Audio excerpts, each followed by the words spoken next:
Okay, short break. But let's move on. So this is kind of the last new topic that we're gonna cover. This is the last topic in the course before our two guest lectures next week. So what we're going to talk about is symbolic regression and model discovery. Yeah, so like I said, we just had the introduction to JAX. Now we're going to be talking about symbolic regression and model discovery for the last part.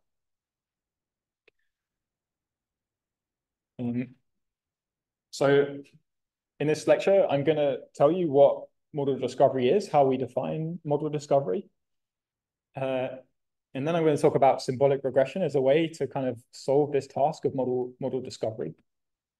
And we're going to spend quite a lot of time talking about the challenges of symbolic regression and why this is such a difficult task to achieve. We're also going to spend time talking about function discovery, which is maybe a conceptually simpler task before we think about model discovery. And then we'll talk about kind of state-of-the-art model discovery systems. So yeah, by the end of the lecture, hopefully you'll understand how symbolic regression algorithms work or are designed, or the kind of the important concepts that you need to understand, or the kind of difficult challenges that you need to solve for these types of algorithms. And then you'll understand how we use symbolic regression for function and model discovery. Okay, so here's an equation. Anyone know what this equation is? One person? Anyone else? Who's seen this before? Hands up. Okay. So anyone wants to tell me what this equation is? Yeah, Einstein's field equations for general relativity. Yeah. So this is probably one of the most famous equations in physics. Anyone, can anyone tell me what the left-hand side and the right-hand side says, like at a highly conceptual level? Maybe anyone else know? Okay, go on. Yeah. Science, geometry of space. Yeah. Yeah. Yeah. Exactly. Yeah. So this is a really remarkable equation that Einstein, with the help of other amazing physicists, kind of eventually worked out. Is it relates the kind of curvature of the space-time with the stress, energy, and momentum content within the space-time. So basically saying that like the physics or like gravitation depends on geometry. And this was like a super groundbreaking idea that has defined a lot of modern physics today. I'm not going to go into details of the equation, but these are kind of the terms that we define, and it includes things like the gravitational constant, the cosmological constant, the speed of light, and other interesting kind of physics quantities and constants.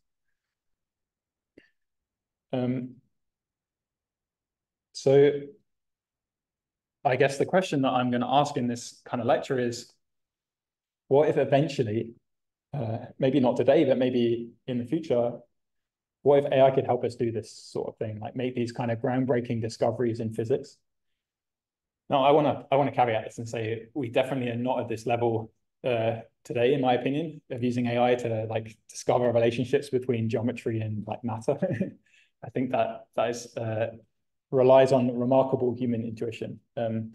But I do think this is an exciting field, and I think we're making some like steps towards this kind of grand goal of like helping us to discover physics or other kind of fundamental scientific phenomena and how they work. And so what I'm going to try and give you a flavor of in this lecture is just some of the starting ideas that people are trying to get towards this goal. And why would it be useful to have an AI that does this? Well, these are two examples or reasons that I tried to tell you in the first lecture of kind of the struggle that we're having as scientists today in doing scientific discovery. And one of the challenges is just the sheer amount of data that some of our experiments are producing. So if you remember, this is a plot of the amount of data in terabytes recorded by CERN, the particle collider, like every month.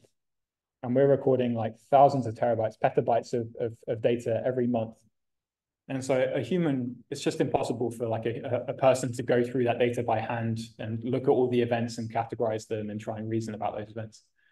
So AI could help us just like pull out patterns and maybe at a more deeper level, kind of figure out some scientific theory behind those patterns.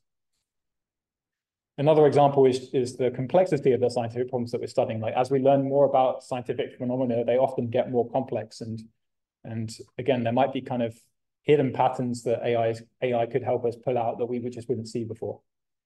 So example of this is kind of the evolution of the COVID virus, and this evolution is incredibly complex and depends on global dynamics of populations and politics and everything else. So yeah, can AI help us deal with this data, deal with the types of problems that we're trying to solve today? So I'm going to define two tasks that people are looking into to use machine learning to help us. And one is what I would define as model discovery. And there are different ways to define this, but for the purposes of this lecture, I'm going to keep it simple and just say, given some observations of some scientific or physical system, let's just take a very simple system that we've already looked at so far, and this is the damped harmonic oscillator. So imagine that we're just watching the spring oscillate, and we take measurements of its position through time. Maybe we also know the mass of the spring, its spring constant, the dampening coefficient, these sort of things. So given these observations, the task is to actually find an underlying model that describes this system. And I don't just mean like a functional fit to this curve. I mean like what is the actual fundamental model that describes the system. And in this case, it's this ordinary differential equation for an oscillator. Can we actually discover the whole equation itself? So a more conceptually simpler task, but still very challenging in my opinion, is what I would call function discovery. And so this is a task we've given some observations of some function. In general, this could be a vector function or even a vector valued function as well. So given like say n examples of that function, can we figure out what its actual mathematical expression is? So let's assume that that function has like an analytical expression. Can we not just fit the function, but can we actually discover its mathematical expression? So you can see how that's different to like standard function fitting. So anyone recognize these equations? Can anyone tell me what any of these equations are? Yeah. Ideal gas law, yeah. Any more? Yeah. Coulomb's law, that equals Coulomb's law, yeah. Yeah. special relativistic energy. Yeah, relativistic energy, yeah. Did you have your hand up? No. Yeah. Yeah, Stefan Boltzmann's law for black body radiation. Just Planck energy and from very left. Yeah, Planck's equation. Yeah, Planck's equation. So I'll go through the rest. So you've got Ohm's law, the Snell's law. This is the Fermi-Dirac distribution for fermions. So yeah, these are just famous examples in physics of functions that we've often derived by hand. But say if we had measurements of the temperature of a black body and its surface area, could we actually discover what this equation is? Or similarly, if we had observations of rays going through different media, and we know their angles and their refractive indices, can we figure out what Snell's law is, for example? So that's the task. Okay, so I've got a function here, so I'm going to give you a challenge of guessing the function. So I'm going to try something that I haven't done before. Hopefully this will work. So if you could all pull out your phones or your devices, we can try this. Also, for the people on Zoom, you can also have a go at this. So if I present. So what you need to do is just scan this QR code, and then it should give you all of these options, and you can have a guess at what this function is. So I've got 6 different options for you. And I've given you some help because each of them have things that the function looks like. So there are things like cosines there, so making the function oscillatory. There are some like linear dependence. There's some squares. So tell me if it's working. When someone votes, hopefully it should pop up, but I've never tried this before. So.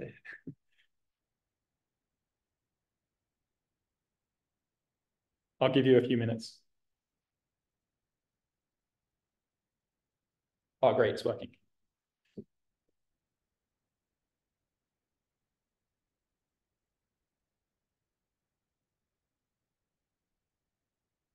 Nice, a couple of votes for x cos pi x squared.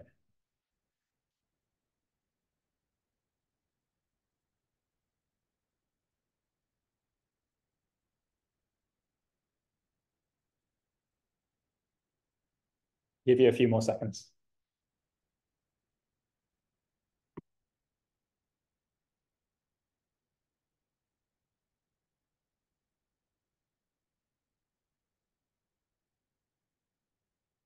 Okay, so I think most people have gone for option 3. So x cos pi x squared. So anyone that went for that option, can you tell me why you chose that option? Or what was your process for figuring that out?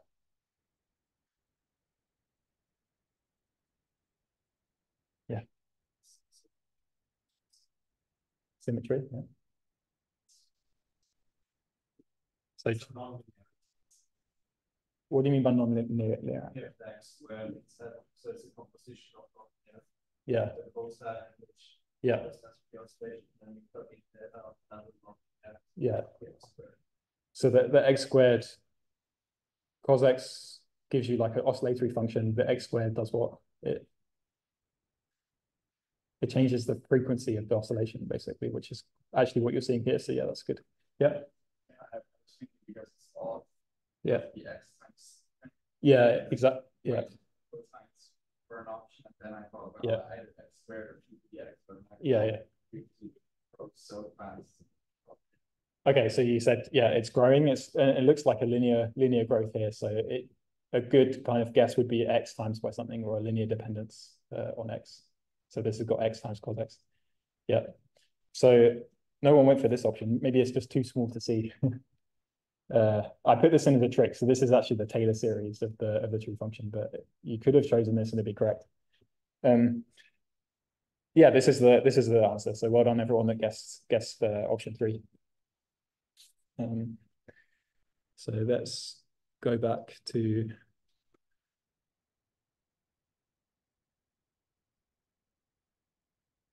the presentation.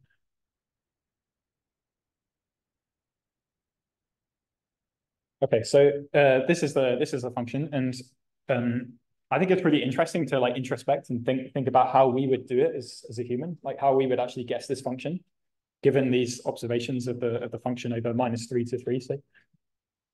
So here's how I would have maybe done it. It's hard to say how I would have done it because I knew what it was when I did it.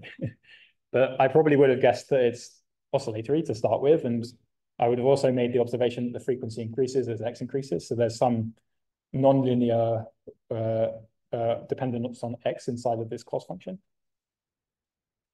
Also, the amplitude is growing linearly, like someone just pointed out. And based on all of that, then maybe I would just actually, to get the actual coefficients of these functions, I would look at the actual values of y and try and figure out what the coefficients would be, and we would find y equals x cos pi x squared.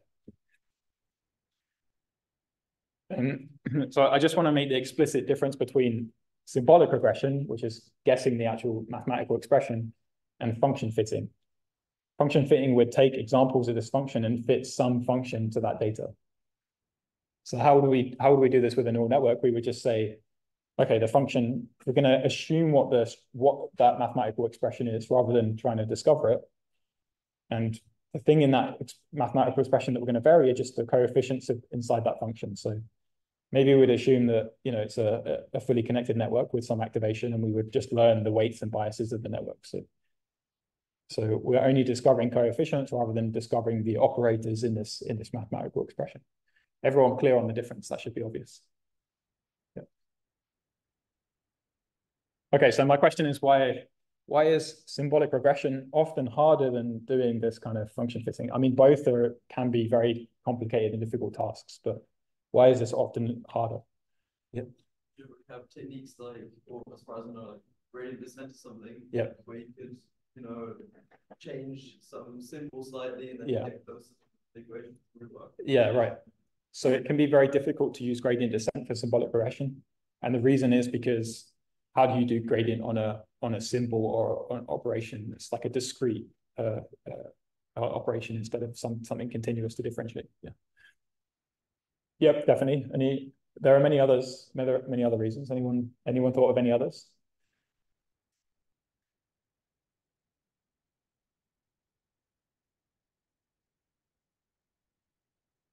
Yeah. Yes. Can you expand on that?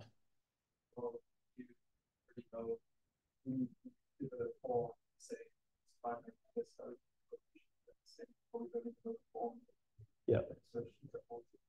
Yeah, right. So the search space is much bigger. So in here, we assume we know the number of coefficients that we're fitting to generally.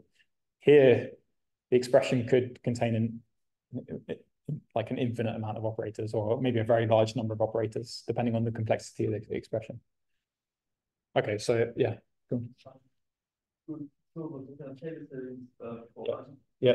Maybe be a bit of an easier task first. Learn some kind of references, fit like a Taylor to it, and then from that expression. So I'm going to explain a lot about how we reduce the search space basically, and allow us to figure out what the function is. That's one idea. There are many good ideas to do. So here's some of the reasons. Most of them you pointed out. So as you pointed out, we need to learn the whole expression and not just coefficients, and we may not know the length of the expression. So this is really challenging. This is probably the biggest challenge, is that the search space in general is exponential. Just think of if we can describe a mathematical expression as a string, where each element of the string is like an elementary operator, like a plus or a minus, something like this. Then basic combinatorial.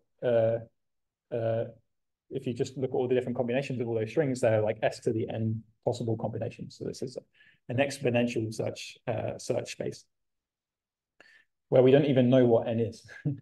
So yeah, very challenging. And then the next one is to do with the differentiability.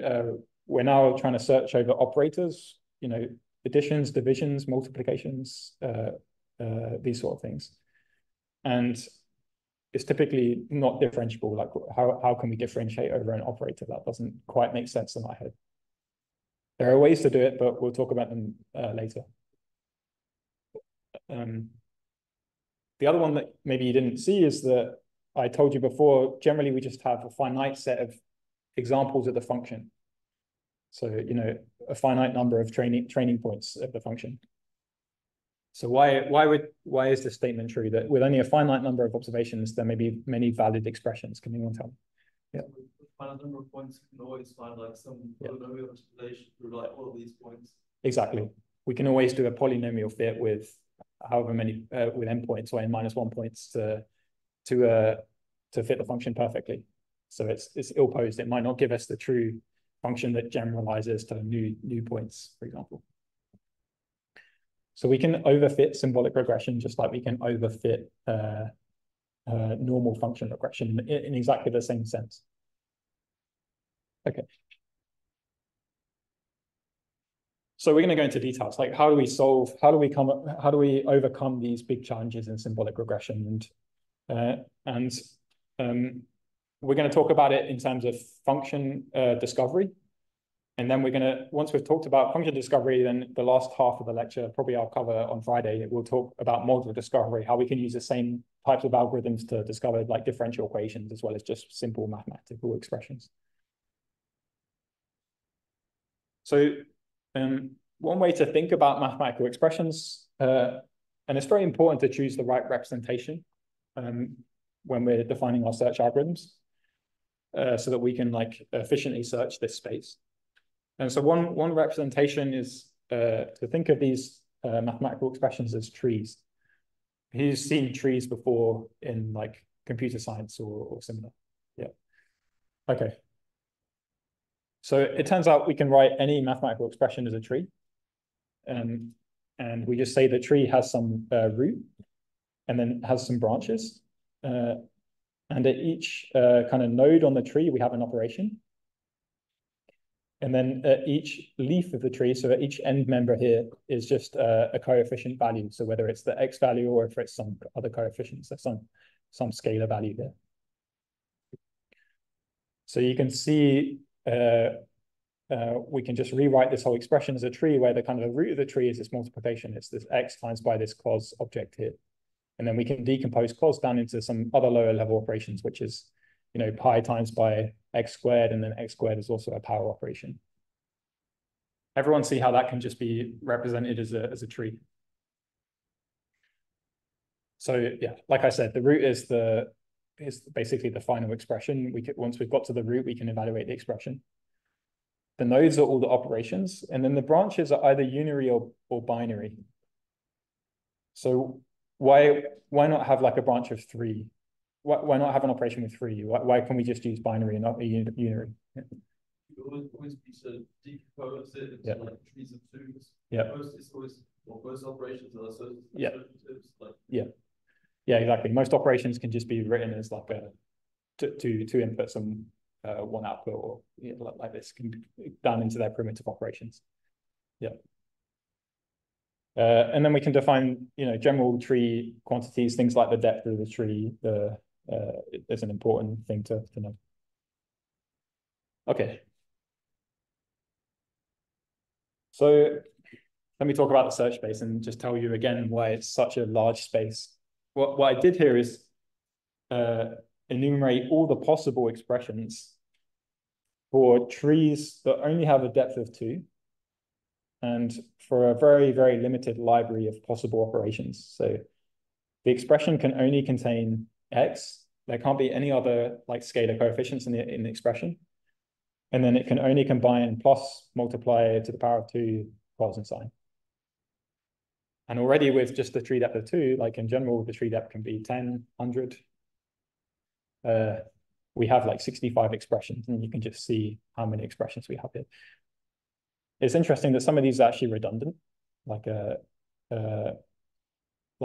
x plus x is like 4x, for example, or like I think there's some better examples here. Yeah, like x times x times x times x is this expression here if we just collapse it down. So that's interesting. Maybe you can use that redundancy to reduce the space, but in general, yeah, this is a huge space to search. You can imagine if I increase the tree depth just by 1, this is going to go up probably in the hundreds or thousands of expressions. Okay. So how are we going to solve this? So what we need to do is we need to what is often called as pruning the search space. So there's absolutely no way that we can enumerate in a combinatorial way all of these possible expressions and then test if each expression is going to match our data. It's just not possible. And so fundamentally, whatever task we're doing in symbolic regression, we usually have to do something like this, where we have to assume some structure of the trees. We have to prune the trees, say, for example, that they have a less number of operations or a small number of coefficients. Or more in general, we just have to assume some subset of the possible structure of trees that we're going to search over. Does this make sense? We're defining, in a probabilistic way, we're defining like a prior, like all the possible versions of the expressions that we expect the expression to satisfy. So who's heard of Occam's razor? Hands up.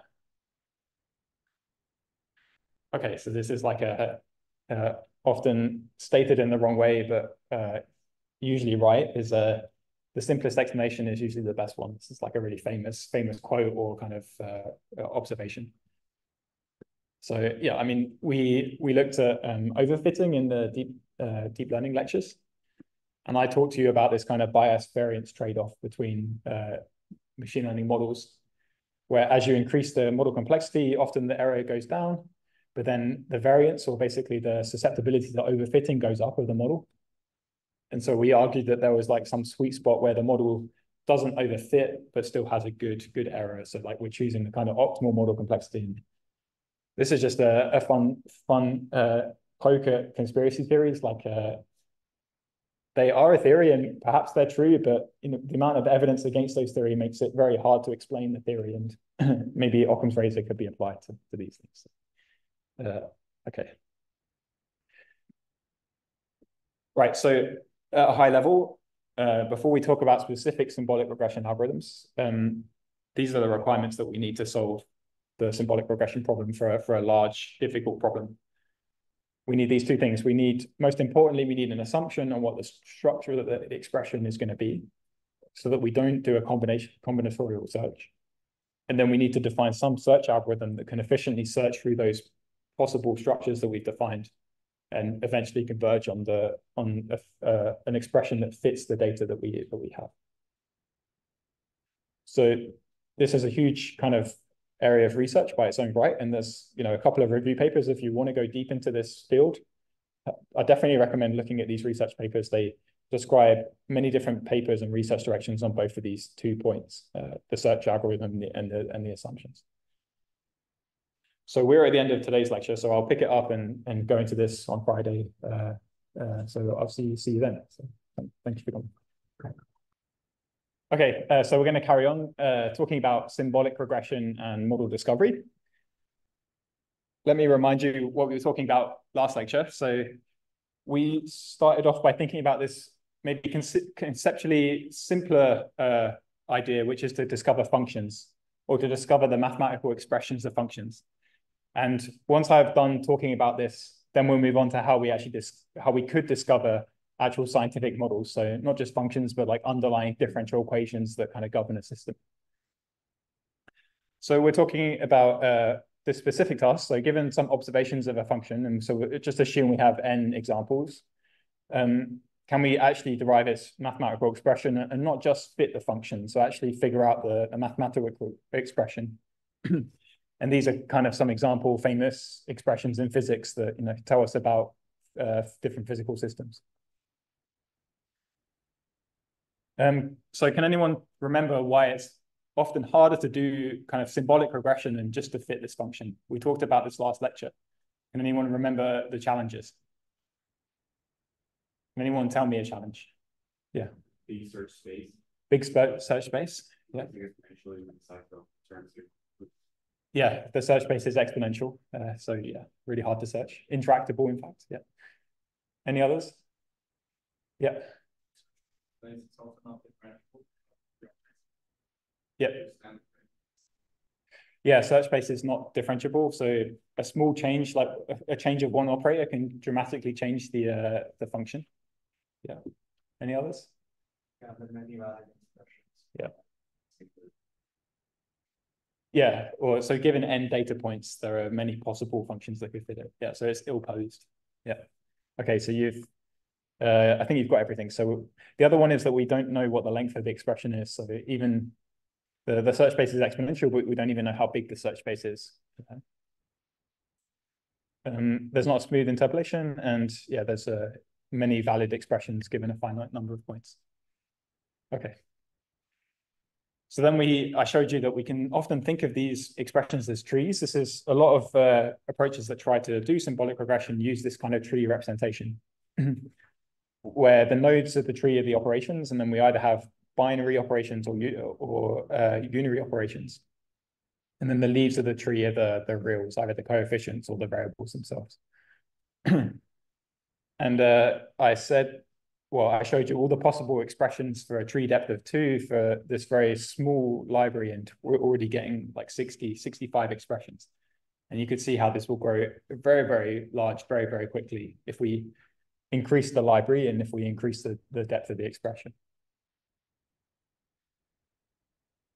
Okay, so then I showed you this idea that we're never going to be able to search that whole exponential search space. It's just impossible. And so what we have to do, no matter what symbolic regression algorithm we choose, we have to prune the tree, or we have to basically assume some prior structure of this expression to give us like some sort of a chance to be able to search the space attractively. So we can do many different types of pruning. Can anyone think of any ways you might try and simplify the search space? If you think about trees, how would you simplify this tree? Kind of a weird question.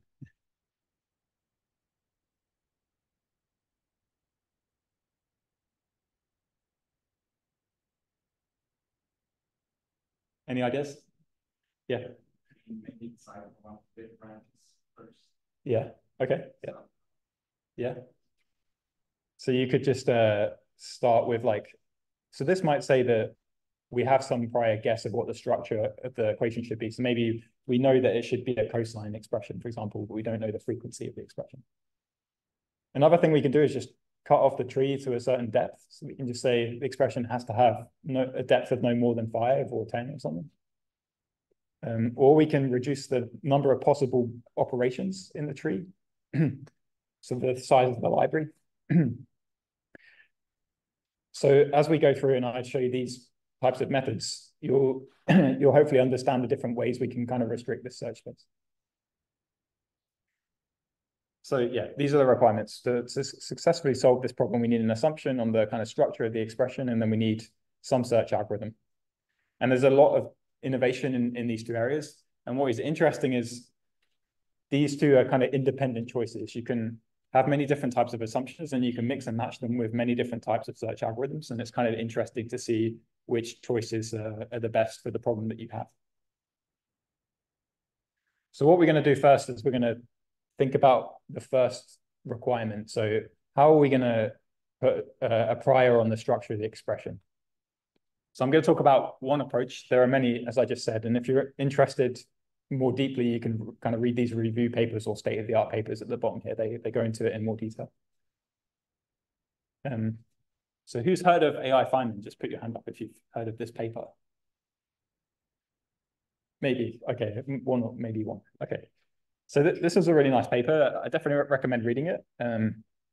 And this is a way to search for underlying simplifications of the function that you're trying to find. So before we do a search algorithm, what we're going to do is we're going to look for kind of hidden simplicities that we can kind of derive from the function that we're trying to discover. So let's just take a classic function from physics. This is Newton's law of gravitation between two masses. And so this expression just describes the force given their masses and the gravitational constant and their distance between the two objects. So if you look at this function, what makes this function simple? Can anyone just kind of tell me why this function is maybe simple? Yeah. Yes, symmetry. Symmetry? What do you mean by that? That's very. Yeah.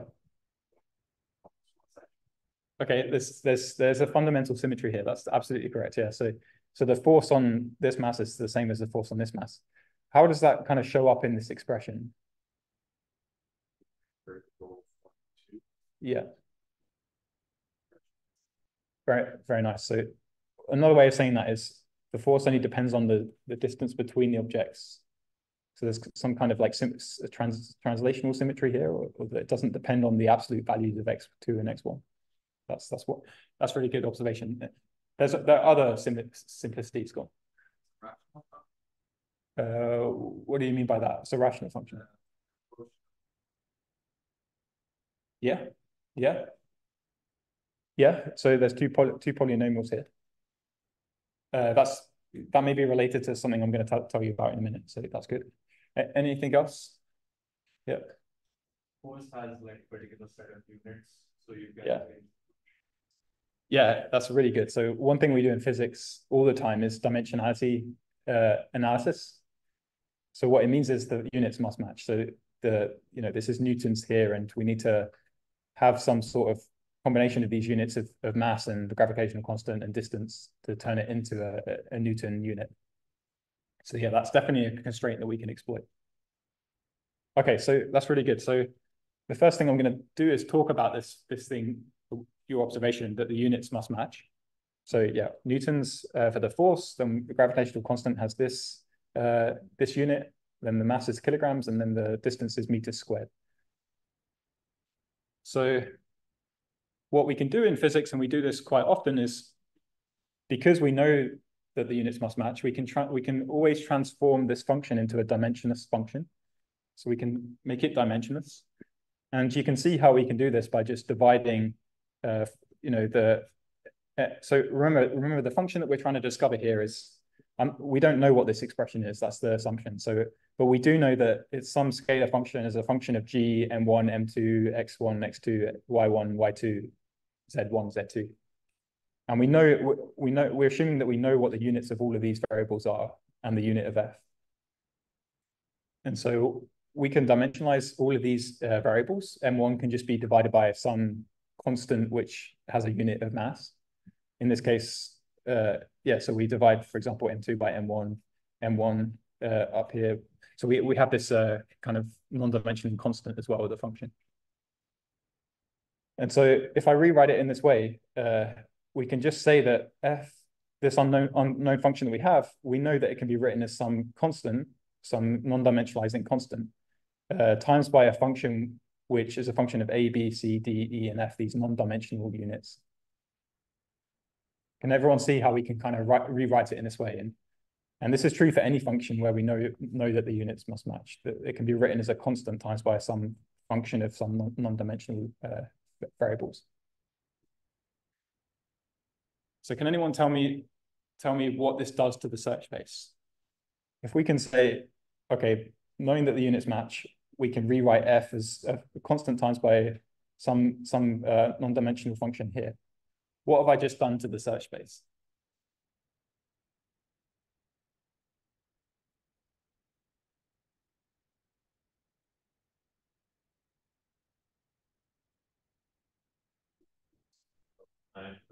Yeah. Spot on, yeah. So if you look at this function now, I've reduced the number of dependent variables of the function. So it's gone from 1, 2, 3, 4, 5, 6, from 9 to 6, yeah, like you said. And it's because some of these variables are now just pulled out into this constant at the front of the function. So, so now we just have to search for a function which is much lower dimensional, and that dramatically reduces the search space, the number of possible combinations of these input variables. So yeah, reduces the number of variables. So the question is, how do we, given that we don't actually know what the mathematical expression of the function is, how can we figure out what these dimensionless variables are and what the constant is in front of the function? I'm not going to go into how that's done, but there is a deterministic way to do that. So you can do this for every function. And I'm just taking that to be true for now. Okay. So next symmetry, or next hidden simplicity is we talked about this, the translational symmetry. So this is just the property that this function doesn't depend on the absolute values of the positions. It only depends on the distance between them. So how do you think we can exploit that? Or how might that reduce the search space? How could you reduce the search space given that observation? Yeah. Yeah. Absolutely. So we can do a simple change of variables where we substitute R or D, the difference between these two, instead of the two variables themselves. And then we reduce the number of variables that the function depends on. So yeah, I've just asked that question and you told me the answer. So if I just plot f of x, so what I can do is I can query this function and I can just test it for x1 and x2. And I can see that the output function is like a linear function. And that's telling me that we have translational symmetry. So in this case, we can, like you said, we can substitute in d1, d2, d3 is just x2 minus x1, y2 minus y1, like this. And then you can see how we're reducing the function again from 6 variables down to 1, 2, 3, 4, 6. Where have I gone wrong here?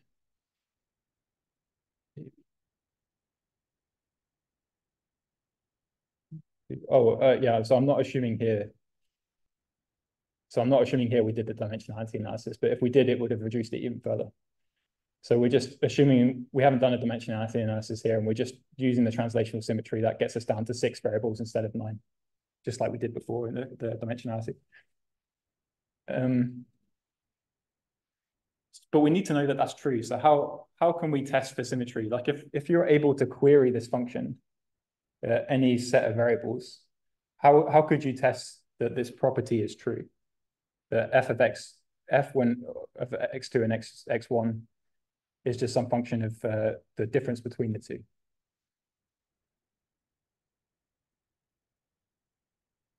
Yeah. Yeah. Yeah. Yeah.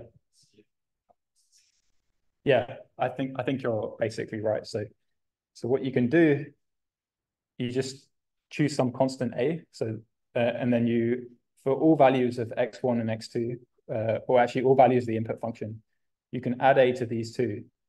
And if it equals the same as the function without a added to x1 and x2, then you can, if you stare at that long enough, you'll realize that tells you that it's symmetric. Well, that's a sufficient condition to show that this is true. Okay. There's another one that we haven't talked about, which is the multiplicative separability. So what do I mean by that? Can anyone guess? This function is separable. How is it separable? Yeah. Yeah. Yeah, exactly. So the numerator here only depends on masses. This only depends on the differences. So another way of saying that is we can rewrite this function as some function which only depends on g, another function which only depends on m, etc., in a multiplicative way. So we've kind of separated out these different factors in the function. So again, how does this, if we knew that this was the case for this function, how does this reduce the search space? Can anyone tell me?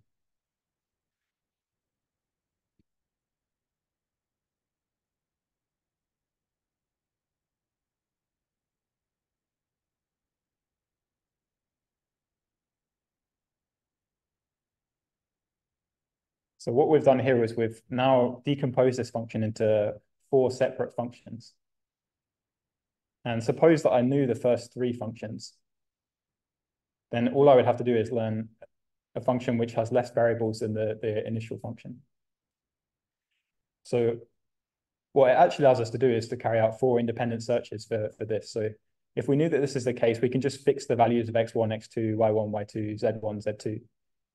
And then just search for these 3, or even go further, fix the value of m1 and g, and then just search for this I as a function of m2.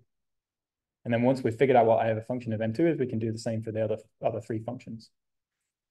So this again makes the search problem a bit simpler. Yeah. You don't know, yeah.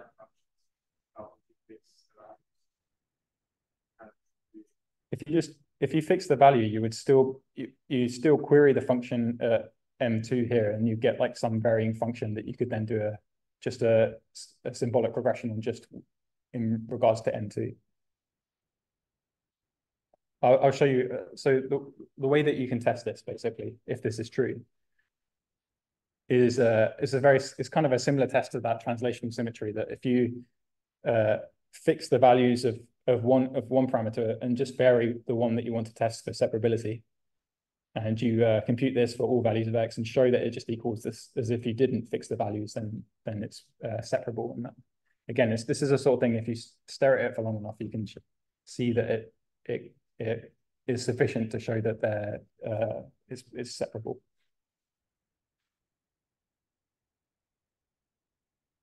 Okay, so it's worth going back to and just convincing yourself that this is true. And again, if you go into the paper, they explain how they do these tests of the function. So just to summarize how this is working is, we start off with some mystery function, which we know is a function of these 9 variables. And then we do each of these kind of hidden simplicity tests on the function. So the first test that we do is a dimensionality analysis, and we realize that we can write it as some constant times by a function that is non-dimensionalized with a smaller number of variables. Now that we know that that's the function we're looking for, then we do symmetry testing on that function, and we figure out that G and H translationally have translational symmetry, and that allows us to get rid of another variable. Then we do our separability testing. We find that we can separate out A here. And that's as far as it goes. At which point we then have to bring in a search algorithm to try and figure out this final function, which is only a function of three variables. Given our examples of the function that we have available. So then this AI Feynman does a brute force search, but you can use any search algorithm if you like. And then that brute force search will then give us the kind of final mathematical expression, hopefully, if it converges.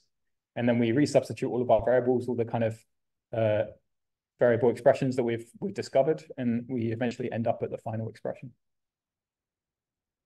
So can people see how by simply just testing the function for these kind of simplicities that we can really reduce the kind of final function that we actually need to discover? Good. Okay, so this is the full workflow from the paper. It's a bit more complex, the actual algorithm they designed, but it's basically doing all of those different tests that I said. And then if those tests don't pass, then it has to rely on some brute force to solve the problem. So you might notice that they also train a neural network in here, which seems like it's completely different to what I just described. But they don't actually, the only reason why they train a network here is they just fit it on that observational data of the function that we have, just to directly approximate the function. And this just allows us to query the function at any point in X. So it's like an interpolation of those observational values. Remember, we have to query the function to do these separability tests, like whether it's has symmetry or if it's separable. So the network here isn't doing anything like trying to understand the symbolic expression or anything like this. It's just the function fitting. And yeah, just the key takeaway is that this approach looks for ways to simplify the expression before we search for that final mathematical expression. Okay, so there's a problem possibly is these simplicity tests might just fail if the expression doesn't have any of these kind of hidden simplicities. And this algorithm, its basic version just relies on brute force. So it's then just going to take this unknown function and do a brute force combinatorial search across our library of operators to try and find that expression. And so what I'm going to move on to now is to think about different search algorithms that are not just combinatorial, that might help us solve these problems better. So yeah, I've given you one idea on how to make some assumptions on the structure of the expression. What AI Feynman does is actually allows us to discover those actual underlying simplicities of the function. Any questions on this before I move on to talking about search algorithms? Yeah. In practice, you probably never have perfect observations. So yeah. It implements some statistical yeah. to check the symmetry. Yeah, that's a really good observation. So in practice, observations of F have noise, and this might really mess up our tests. So that in the paper, they have kind of thresholds, right? So when for example, when you're doing something like this, you're querying the function at many points and testing if this is true. It's not actually a perfect equals. They'll just have some threshold that's based on the magnitude of the function or something. So yeah, that's a good observation. The other thing is when they use the neural network here to fit the observational data, that actually can smooth out the noise and kind of fit like a smooth approximation and make it more stable. Yeah. Any other questions? Okay. So search algorithms. Can anyone think of a better search algorithm that's not just combinatorial search? Who knows of other like search algorithms that work? Or just general search algorithms that might not require gradients, like gradient-free search algorithms. Which ones have you studied before? Say again. Oh, sorry, I still didn't hear. Okay. Yeah, I'm not sure I've heard of that. Yeah. Any others? Conquer and divide. Yeah. Yeah. Yeah. Depth and breadth, that search. So you're thinking of like tree search algorithms, kind of. Yeah. Yeah. So you might start at the root of the tree and do a depth first search or a breadth first search. Yeah. Interesting. Any others? So who's heard of, yeah, go on. Minimum spanning tree. Yeah. Yeah. So yeah. So you suggested quite a few tree search algorithms. So you're assuming that we're trying to search a tree. We are kind of doing that, but we're actually just searching for trees. It's a bit of a different search problem. It's not like we're searching through the tree to find like a end node of the tree. We actually just want to discover the whole tree itself. So it's a slightly different search, but I can see where you're coming from. Who's heard of genetic algorithms? Yeah, everyone. So, well, most people, yeah. So genetic algorithms, super famous, used for many different problems, and they're a gradient-free method. So this is what we're going to talk about next, is a better way to search for these expressions using evolutionary search or genetic algorithms. So how is a genetic algorithm like searching this space more cleverly than just doing a combinatorial search? So what the search does is it relies on some heuristics, some observations that are maybe empirical, but help us search the space in a principled way than just doing a combinatorial search. And so one of the heuristics that you could use when you're searching these trees to find the correct tree that represents the expression is you could say, well, say that we have this tree here, and we look at how well it predicts our observations here, and this expression is x plus cos pi x squared. And we see, oh, actually, this expression is doing a fairly good job of fitting our data. It's got the oscillatory behavior, but it's got like a constant. It's got like a linear behavior instead of like it's constantly increasing instead of being centered around 0. And so the idea here is that maybe the true expression might look very similar to this tree, but maybe we just got one of the operators wrong. And so what we might do in the search is, instead of like just doing combinatorial search, like varying each of these across its range in a big brute force way, is maybe we would just take one of the operations and just mutate it and basically just randomly change the operation. And our kind of heuristic or our assumption is that might be a better way to get us to the true expression. And so you can see here that this is the case. If I just mutate the top node here, we actually do discover the perfect expression.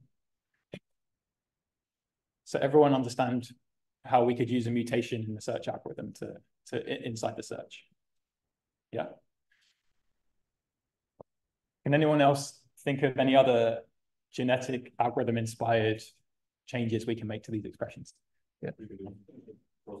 Crossover. You change the sub-branches between each other. Yeah. So another classic thing, that's exactly right. So another classic thing in genetic search is to do crossover. So I have that as the next slide. So a crossover is slightly different. It says, okay, say that we have these two expressions and that we know that they're fairly close to the solution, but not perfect. Let's do a random crossover. So let's take maybe a subtree of the two trees and swap them over. And you could see how you could do this crossover for any kind of random subtree that you pick in the trees. So we take this subtree, which in this case is just a leaf, and then we just flip it with this smaller subtree here and rebuild the expression based on that. And again, you can see if we do this, I mean, I've picked this to work, of course, but if we do this, we end up with the correct expression at the bottom here after that crossover. Who's with me? Okay. Any questions? Yeah. We said at the very beginning that we have this problem that the landscape is not smooth. There's a lot of flatness. Yeah. That we might be very close to the solution, but the one right next to it is very yeah. But this idea of mutation that you store as a good direction with the landscape, how does it apply? Yeah, I mean, so you're making a very valid observation. So I said, to repeat, so I said at the start, one of the challenges is the search space is not differentiable, or another way of saying that is there can be big changes in the function if you just flip one of the operators. And that is exactly what we're suggesting here, is that actually, if you just flip an operator, you might get close to the final result. So I think this just depends on the types of functions and the types of libraries that you're searching over.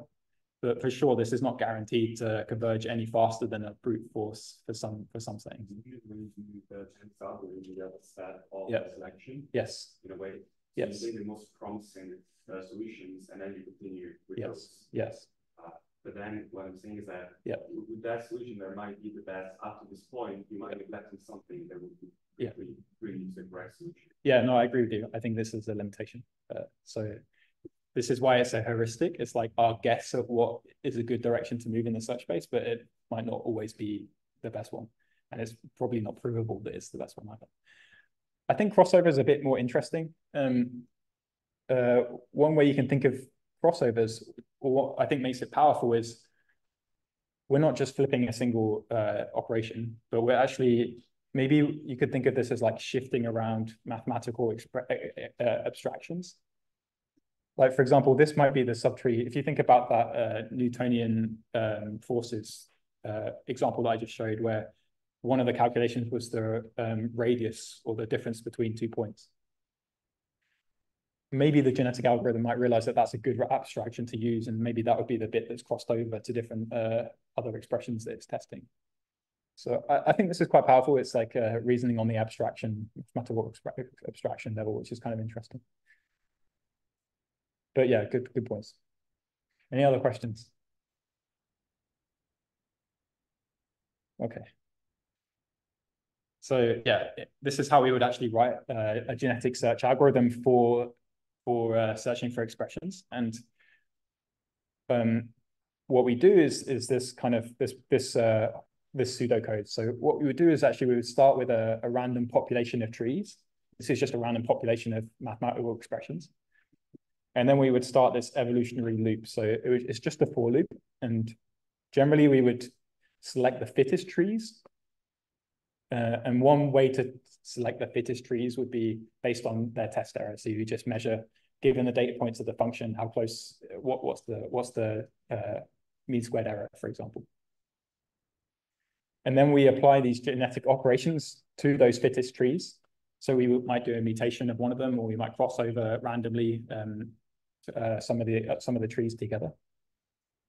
And then we would have to have some notion of the oldest trees. This might be the ones that have never had genetic operators, or might have very low fitness. We would remove those, and then we would just keep looping. And the kind of idea of evolutionary search or genetic search is this kind of mirrors what happens in biology.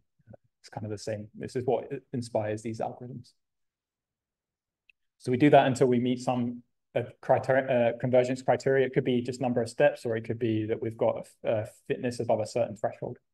And that's the output. Any questions? That makes sense to everyone. Yeah. Okay, so here's a really cool video. So this is Symbolic Regression. Hands up who's looked at this library before? One person, yeah. So this is written by Miles Cramner. He's done some really amazing work in this field, along with many other researchers. So this is his library that he's got on GitHub. So you can go and play with this. And this video is taken from that GitHub page. And it's a symbolic regression library. And the main engine that does symbolic regression here is genetic search. So what you're seeing here is observations of some true function, and this is how this evolutionary search algorithm is evolving over time. So you can see in the background, I guess it's meant to represent all the trees in the population that are evolving over time. But this algorithm has a lot more added on top of it than just that basic pseudocode that I showed you. One thing that it does inside that for loop, sometimes it will choose, instead of doing a mutation, it will choose to do some constant optimization. So the leaves here that it adds to the expressions, some of them are constants, and obviously they need to be kind of tuned to their values, and he does a constant optimization randomly at some steps to try and optimize those before carrying on the genetic search. So that's what you're seeing in these kind of constant optimization steps. So really, really impressive library, definitely worth having a look at and playing around with. It's really, really interesting to see how it converges. Okay.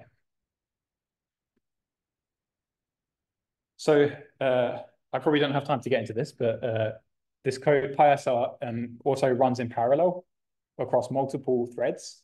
And what each thread is doing is actually evolving its own separate population for a number of steps. And then at some point in the algorithm, those separate populations cross over their kind of fittest individuals, and then you kind of get this tournament selection algorithm. It's kind of a more complex version of this genetic search. There's a lot more to be said about this, but I don't have the time. So, okay, so I've talked about other genetic search. There are also many other search algorithms that I don't have time to talk about.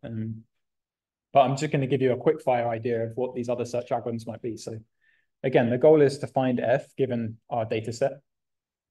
So one way to do it is just to do it directly, to not actually have some like for loop of a search going on, but just to take all those observations as input and just try and learn some model that spits out the expression at the end. And transformers may be a very interesting model to do that, because you could think of these mathematical expressions as actually like a language, right? We have like some sort of grammar, which is the kind of operations of inside the expression. And so we might think of using a transformer with its kind of attention to like attend to different parts of these expressions and help us kind of derive what the expression is. So there's a lot more to be said, but that's a very interesting kind of method. Another whole idea is to use reinforcement learning. Again, this is another whole kind of field of symbolic regression. And this is to say, okay, we have some environment, and the environment is the tree that we're searching. And we have an agent in that environment that is going to pick the next node or the next operation in that tree. And it's going to pick that extension to the tree based on its observation of the tree so far and the kind of test error and such like that. So the agent takes a number of steps in this environment, adding those to the tree and building this expression. And then it's trained with some reward at the end of it. So did it match the expression or not? So you can kind of see how that would be framed as a reinforcement learning problem. You can also learn tree search algorithms. You mentioned a few. You can kind of think of this as a tree search as well. But if you have a look at this review paper, they split out all the possible different search algorithms that people have proposed, and there's a lot going on. So. Okay, so I'm going fast because we haven't got much time left. So I've got one example of, or maybe two examples of model discovery that I'm going to try and explain to you quickly. But if I don't get the chance, then just have a look through the slides and later there. So yeah, we're not going to take a break. So model discovery is this idea of finding the actual model rather than the function itself. And so in this case, we have operators. We have differential operators that are applied to these variables rather than just simple kind of additions, transformations, etc. So we can still use symbolic regression, all of those methods that I've just talked about, to try and discover these models, these underlying equations. But what we usually have to do is we have to add extra operators. So we add the derivatives as another possible operator that we can apply to this tree. This makes it harder, and so we have to add some kind of domain constraints on top of this, usually to help these methods converge. So this is Cindy. Hands up, who's heard of Cindy? This is quite a famous algorithm. So what it does is it tries to find the equation for dynamical systems that have this form, where you say it's an ordinary differential equation, so dx by dt, where x can be a vector, basically the state of the system, is some vector function here. And what they assume in the paper is that you have many examples of both the rate of change of x and of x itself. So an example is the Lorentz system. So this is an example. X here, in this case, is the path of this of this system behaving in this way. And it's a chaotic system, so it's really interesting to study, but you can plot the path through its phase space here. And so what we're just saying is we have lots of observations of its position in this in the phase space, and also of its velocity as it's moving around. So what you can just realize is that we just have measurements of x, the derivative of x, and of x itself. And so you just transform this into saying, this is our data. We have measurements of x and of the derivative, which is f. And this just turns into a standard symbolic regression task without any derivatives in it. The only difference here is that we're trying to find a vector valued function instead of a scalar function. And people see how that is kind of, if I know what dx dt is, or if I have observations, then all I need to do is find f. So yeah, we just assume, Cindy makes an assumption on the structure of the function. It assumes that we have some library of coefficients, and that function can just be written as a multiplication of that library with some matrix which holds all the coefficients of those library functions inside of it. So an example for the Lorentz system, we could just write f of x here. It's just this library of operators here times by this coefficient matrix here. And this kind of transforms the task into just learning what these coefficients are, this coefficient matrix. So what you do is you just take all your training data. For each of your training inputs, you just compute all these library operators. So you just take x, you take y, z, all the different operators. You compute all of them into a matrix. You put into this matrix here just your observations of the velocity that you have already. And then from this expression, we know that f can just be written as your basis matrix here times by these coefficients. And the coefficients are the things that we don't know. So how would you find the coefficient matrix here? What would you do? Gradient descent, yeah. Is there a better way? What does this look like to you, this matrix equation? Yeah. If I have my basis, it's just linear regression. Exactly, yeah. It's linear regression. So we know what this matrix is. It's just all of our operators applied to x, which we know. So it's just linear regression. So we just do matrix inversion. We can also use the fact that we think the coefficients are probably sparse. You can see there's a lot of zeros here that we're not going to use all of our operators in our library. So we can carry out sparse linear regression. I'll go through very, very quick. So Cindy is using, what's the assumption that it's making on this task? We're assuming that the expressions have this form, which is very restrictive, and also that we have a certain library that we've chosen. And then the search algorithm that we use is just sparse linear regression, like lasso or ridge regression, something like this. Okay, I'm going to start skipping because we haven't got much time. So this is a really interesting extension of Cindy, which says, it takes it a step further and says, if we have not observations of the state itself, but maybe some transformed version of that state, say that, for example, in this equation, the state is the angle of a pendulum. What if we just have images of the pendulum moving through time?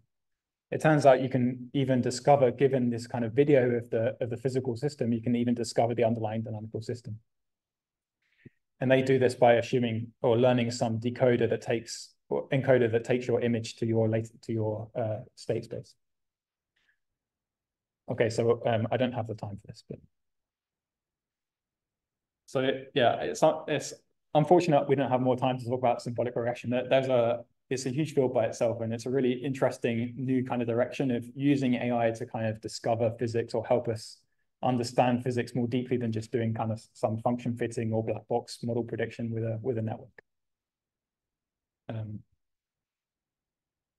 Okay, so I'm going to spend maybe just 3 minutes just doing a quick summary if you have time. But if you need to leave, feel free to leave. That's okay.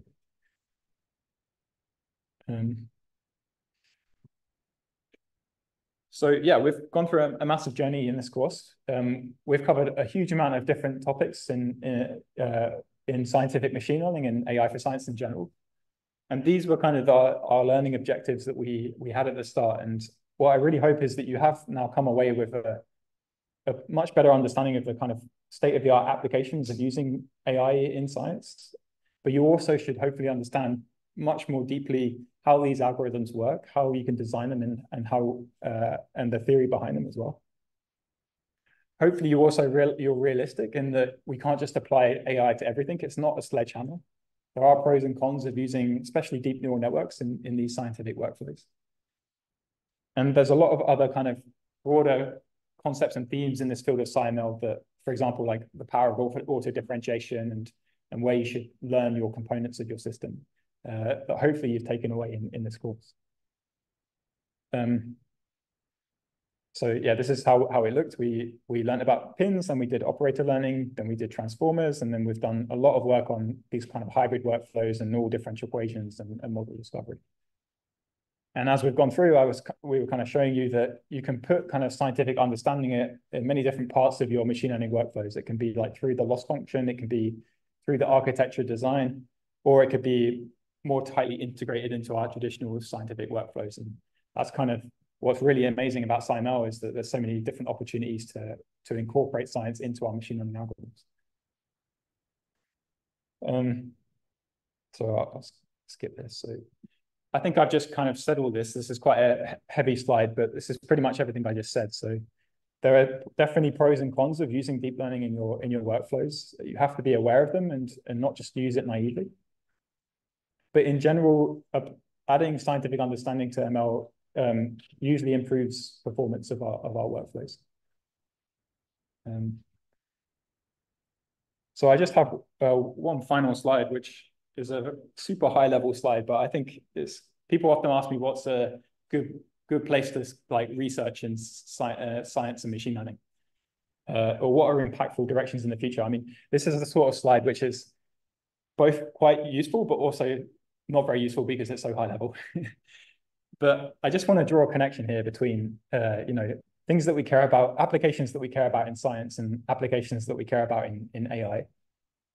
And the kind of, well, you can boil it down to a super high level. It's kind of two big goals that we really want to try and solve. And for sure, there are massive outstanding challenges that we haven't solved in these directions yet. And this is where I think the most impactful research can be done. And these kind of tasks are search and optimization and representation. And if you think about it, in science, we have these problems like inverse model problems, model discovery, control. This can all at a high level just be thought of like a search problem. Like we have some goal and we want to search for some inputs or some parameters to achieve that goal. And we actually have the same in AI, right? We have planning. We want to create plans. We want to do some reasoning, or even just learning can be thought of as a search problem. So thinking about doing research in search or optimization, like how do we design good search algorithms that have good prior understanding, just as I've been talking about for symbolic regression. Coming up with those ideas can really impact across science and AI, depending on where you want to have impact. And then the other big topic is representation.